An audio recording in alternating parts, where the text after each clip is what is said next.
March is Women's History Month. Research shows that twice as many women experience depression during their lives as men.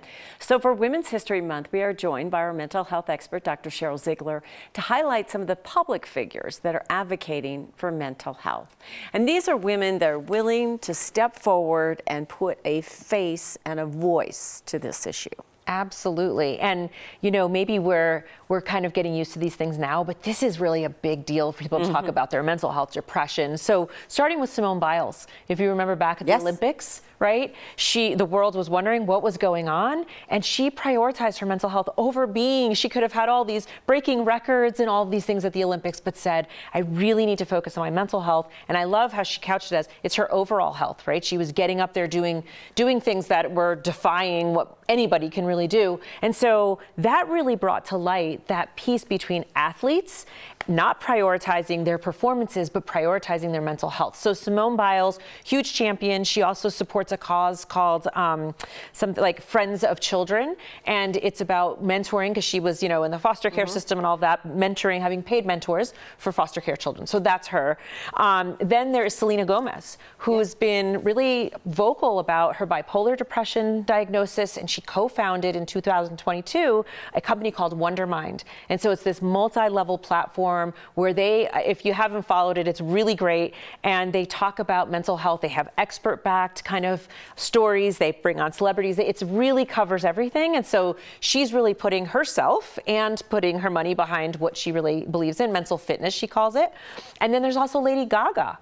And she really talks about kindness and inclusivity. She's got a foundation, and her mother helps her out with that foundation as well. So those are just three women of many other celebrities who use their platforms for good. Yeah, I know Michaela Schifrin, of course, has been honest about her mental struggles, her mental health struggles, and mostly dealing with grief too. And Colorado's Missy Franklin has talked a lot about it. But this is not something, as you mentioned, that maybe 20, 25 years ago, someone would say, sure, I'm just going to put that out there. So what is the significance when someone that you know their name says, this is hard? Yeah, this is the work of reducing stigma. This really is. And even 5 years ago, Kim, I mean, really, it was the pandemic that really we were all in this boat and people started talking more openly. But it's been a slow drip of people here and people there kind of talking about mental health. And so what it does is it allows people to come out. It allows them to share their stories. It allows even other people to understand it, right? If I tell you something, maybe you don't know it. But if you see someone else who you really look up to and admire and they're talking about it, maybe they say it in a different way that you can be there for me in a different way. So it does a lot when people are open and honest about their own stories. And, you know, to whatever extent they're comfortable talking about it, it really makes an impact. I know you have spoken a lot about also moms, and I see it on our newsroom. We have a bunch of new moms in our newsroom, and they really connect and they talk frequently.